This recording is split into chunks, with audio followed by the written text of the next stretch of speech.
Hello and welcome to another interesting episode of the Reflection series where we listen to stories that recharge and rejuvenate us.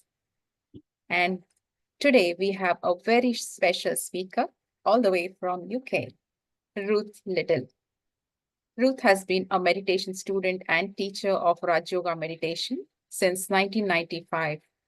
Her background is in education, and she has more than 20 years professional experience teaching in the UK, Australia, and Asia. While living in Asia, Ruth has also led trainings and seminars with the Living Value Education Program. More recently, Ruth has attended 4 UN conferences on climate change, biodiversity, and ocean, supporting the Brahma Kumaris Environment team. A very hearty welcome, Ruth, and it's over to you to share your story.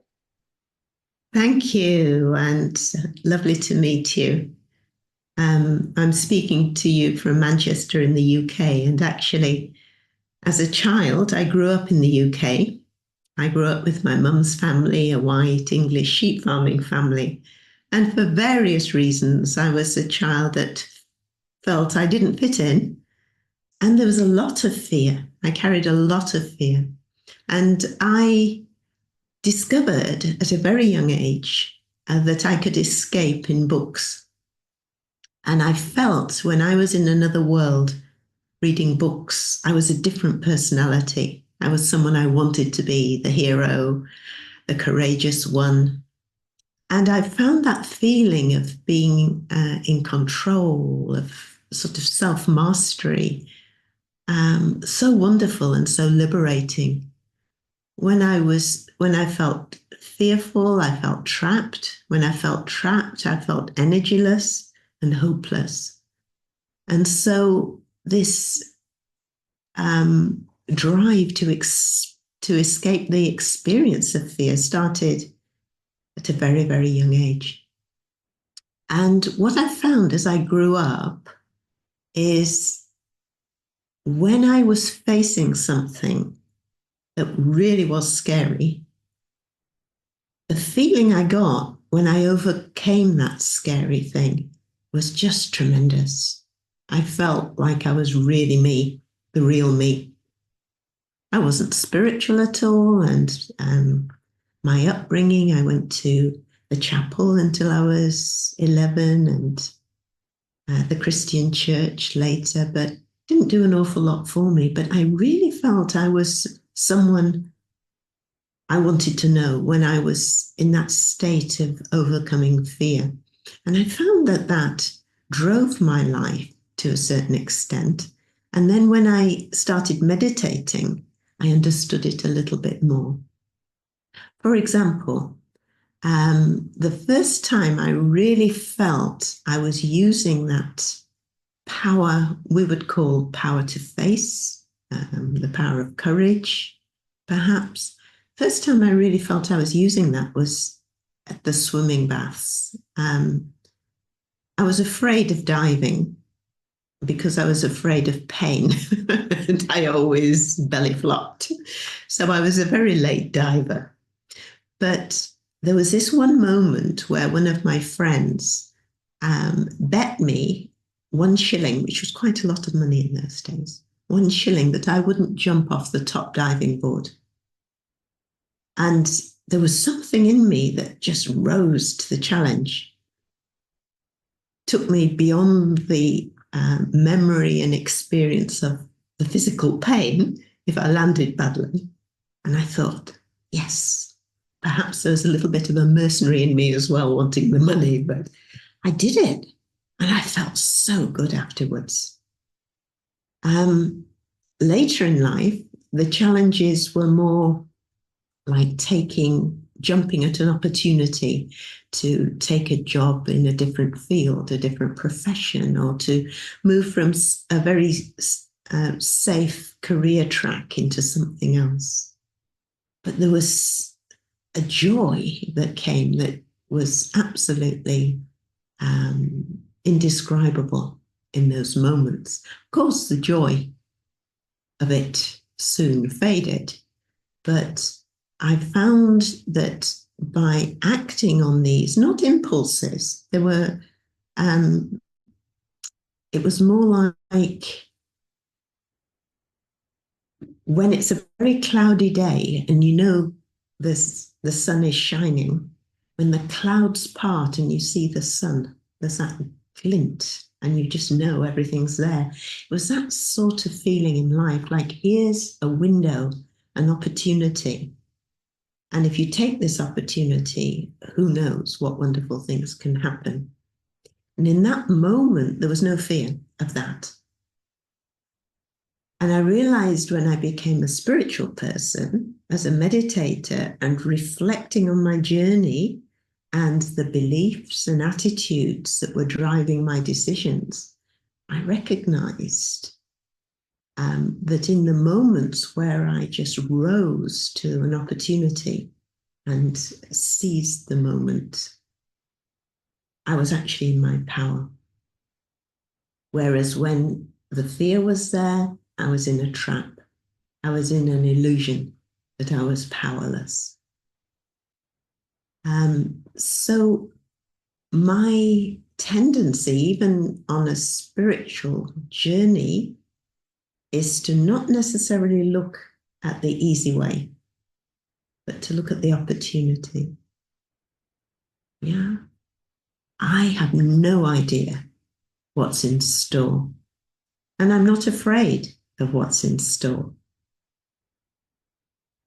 If I take an opportunity, if I seize the moment, seize the day, carpe diem, that lovely Latin phrase, if I seize the moment, then it's almost like my life can take a new trajectory. I can move down a different path, and life, drama, the universe can offer me different opportunities.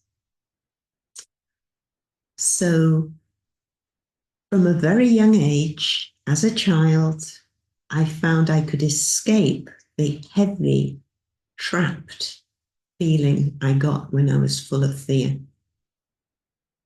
by seeing possibilities, chinks in the clouds, if you like, knowing the sun is shining and knowing that where there's courage, there's unlimited potential to stay in that feeling of power, of self-mastery. And I find now I can understand myself more and more. I have had many opportunities before and after learning to meditate to push my boundaries. One of them, actually, because I'm thinking very much about Australia at the moment and an experience I had in the past with two very big huntsman spiders that decided they wanted to be just outside the door of the room where I was staying. And from childhood, there was a fear of spiders. But I think this idea of overcoming that fear stood me in good stead then, because as a child, I lived in a place where there were spiders, and my mum and my grandmother got fed up with me calling to be rescued from a spider high up in the ceiling. And after a few days of them not coming and me staying awake in case this spider decided to drop on me in my sleep, I decided, no, I can't be a victim to this feeling. I've got to conquer it. And the process of conquering the spiders started in childhood. Singapore American School, we had show and tell. And one child who I knew her father had all sorts of exotic pets, she decided to bring in something. And I knew that they had tarantulas. I knew that. And I knew I just did not want to see a tarantula. I wasn't sure how I would respond. But she brought this box in with a twinkle in her eye. And I thought, oh my goodness, she hasn't brought one, has she? She didn't. She brought the skin, which looked very much like a spider anyway. But I managed to overcome my feeling by using something that I later saw in a film called Divergent, where someone was facing fear and she said, "This is not real." And I used that. This is not real. It's not a real spider. It's just a skin. This is not real, to overcome the fear to such an extent I could pick it up, which I'd never have done. And that same thought, this is not real, I used with snakes, because I was not happy with snakes. And Malaysia has some of the biggest snakes on the planet in the jungles. But I managed to, when I came to Australia, put a python around my neck, which was massive. That was a really massive thing to do. But again, it's like, it can't hurt me. You know, it's all imagination. It's all in your mind. It's not real. And now on the spiritual journey, where I'm not facing spiders and snakes physically, and I hope I won't when I come to Australia, but I'm not facing the physical spiders and snakes. I'm facing the stuff inside, the impressions, the fears I generate, the overactive imagination and overthinking. And again, the same few words. This is not real. This is not real, Ruth. Can help me overcome it. I think I'll stop speaking there and see if Lata wants to ask any questions. Thank you, Ruth, for sharing that. I'm sure there are many out there, including myself, who have these, little fears which is there, but we don't know how to conquer it. Few physical and external things and many inside. I would like to ask a question about, how people talk about taking risks in life, not to just keep doing what you're doing and, take a big leap, take a jump, go and, risk it if it needs to. How is it connected with overcoming fear? Is there a connection? Sorry. And yeah, your thoughts on it, please. Yeah, for me, there is a connection because I can only speak from my experience. I haven't done research into fear. I'm not a psychologist, but just from my own experience, there's a connection because to settle into a sort of comfort zone where I can manage things nicely, I think there's a tendency to do that because we're generally peaceful beings and we like to be peaceful. But my experience is if I stay in that sort of comfortable space too long, it's as if the contentment level drops. Something leaks away or drains away unless there's something moving on a spiritual level. And so this risk-taking, I think it can be done very comfortably, and it can be done in a way where fear is not triggered. If I observe what's going on, maybe a job opportunity appears, or a trip, or maybe some investment or something, and I'm not too sure. My gut tells me this is risky. Now, that can be coming from,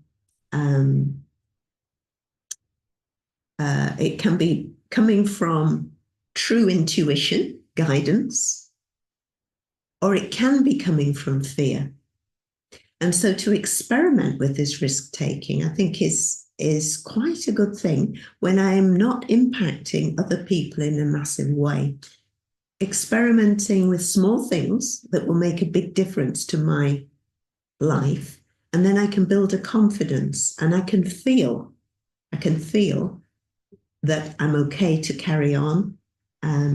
If I have a connection with divine, supreme source, some spiritual connection. I can draw on that source of truth to guide me. But in my experience, fear grips the soul so tightly that unless I am open to taking risks, I can find myself just slowly and imperceptibly getting weaker and weaker in terms of confidence and contentment and enthusiasm to change.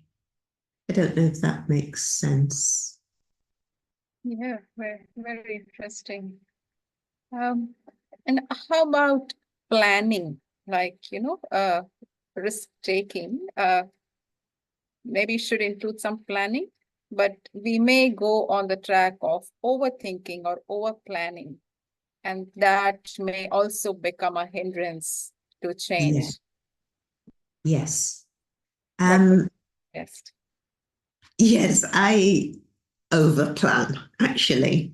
This is a tendency I've had all my life. For a while at university, for a couple of years, I was in the Territorial Army, and I recognized that I have those sort of military personality traits of being prepared, planned, ready ahead of time. So I've moved through life like that. And so I can spend a lot of time thinking, ruminating, because in the past it's helped me. I've been able to reach a place where I feel comfortable to act and I feel prepared. This is fine, but it's quite a slow process. Whereas if I do a little bit of planning and give myself a time limit and then say, okay, I'm going to plan until this time, or I'm going to plan for these days. And then whatever I've decided by that time, that's it. And then I give it to the universe, give it to God, surrender it with the thought that may the best thing happen. And just stay very present, very calm, very attentive to any signals that come in the drama of life. Because if I have too much desire to plan and control, I can miss possibilities that are just waiting for me. But if I do my best, prepare as best I can, and then surrender it, let it go, with the thought that whatever happens in life, there's good in it, there's benefit in it. Let me surrender it and see what comes.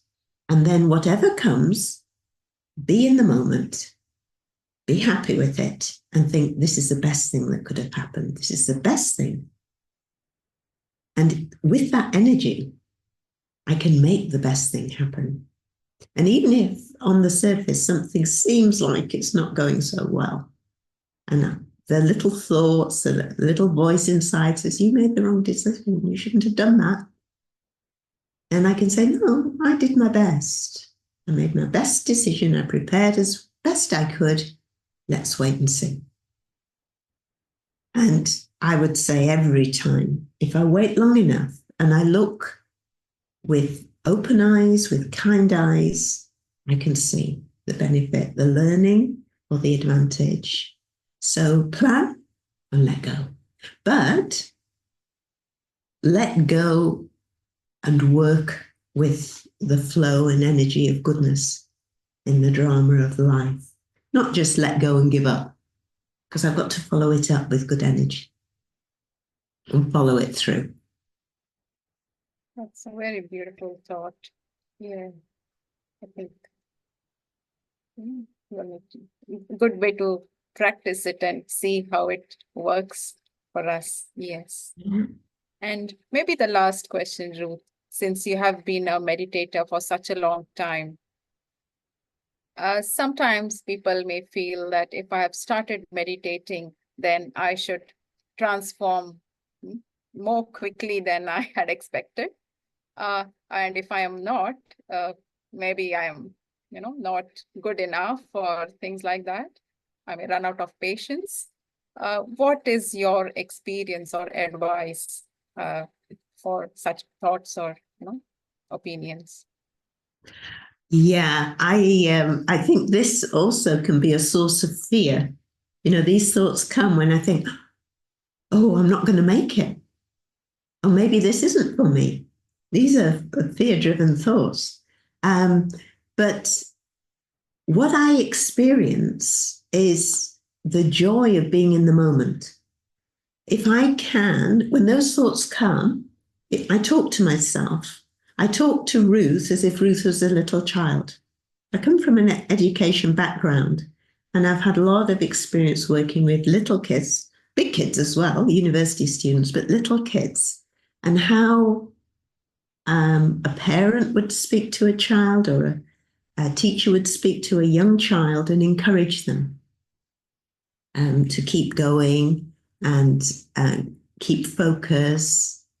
I talk to myself in that way, and I remind myself, you know, all the people who have achieved a state of human greatness, they haven't done it overnight.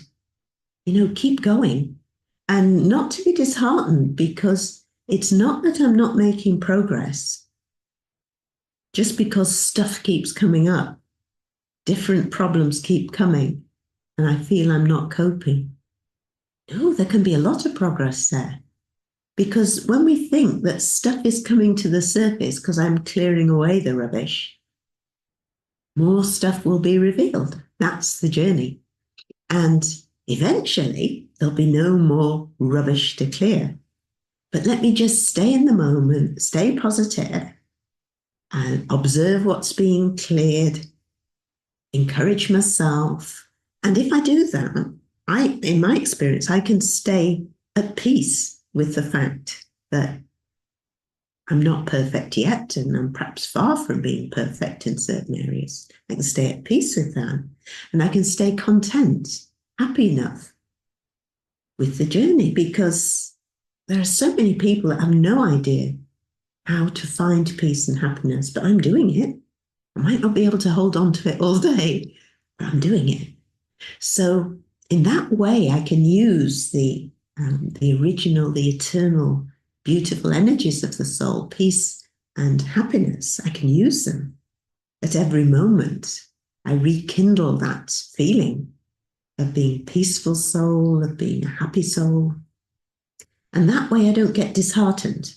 If I'm in the moment, I'm not measuring, judging, comparing with the past, or looking at others and measuring and judging and comparing. If I'm in my moment, there's no past or future. There's nothing to do. So this is a very beautiful place to be. Just come back to the now. What's real? This moment. Everything else is memory or projection. Be in the moment. Be myself. And then it doesn't matter if I've been studying for meditation for 1 year or 30 years. It doesn't matter, because I'm in the moment. I'm in the now, and I'm connected to that true potential. Wonderful. It's very beautiful to hear, your wisdom and such valuable thoughts that you are sharing. And lastly, if I could request you uh, to give our viewers a bit of that meditation experience as well, if that's okay, if you could speak a meditation commentary. Yes, I'd be happy to do that. Thank you. So, starting by breathing calm and coming into the present moment if my mind has wandered. Like sitting a small child on your lap. Come here. Talk to my mind and ask it to sit. Sit a while. And I breathe and expand my lungs. And exhale and let go of everything my body doesn't need. With the next breath, I visualize life-giving, energizing oxygen going to every cell of my physical body. And as I breathe out, I let go of everything the cells no longer need, and those things disappear off into the world to be of use somewhere else. And one final breath where I send the invisible light of peace to every cell of my living body. Healing, soothing, rejuvenating peace. My mind feels like it is present in this moment. The thoughts slow down, and I'm able to rise above the thinking mind. Leave it down there. Rise up into the light that I am. The peaceful, gentle, kind, compassionate light that I am.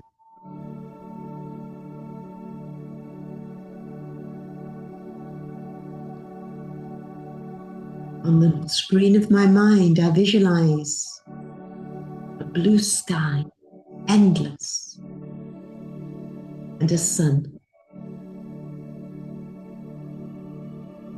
Clear, powerful, and gentle, shining in all directions.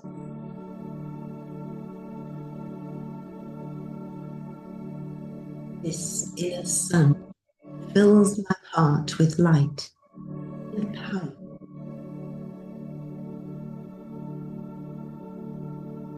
And when any clouds come onto the sky of my mind, I just breathe a gentle breath. Blow the clouds away. Return to peace, to calm, and the power of the moment. Connected to my inner sun, I feel that anything is possible. I'm a being of light and pure potential to bring goodness, peace, happiness, love, and truth into my story.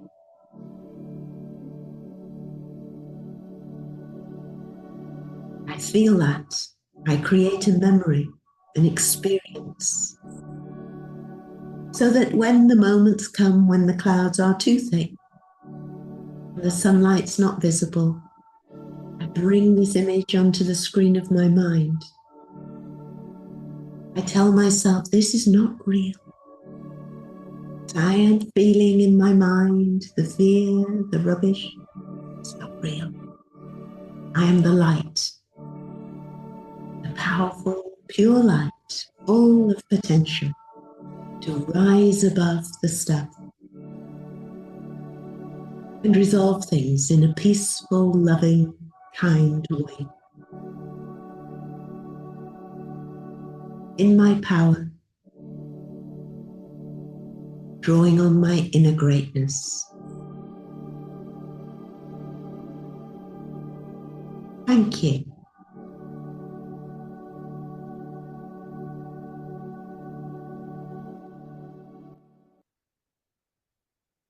Thank you very much, Ruth.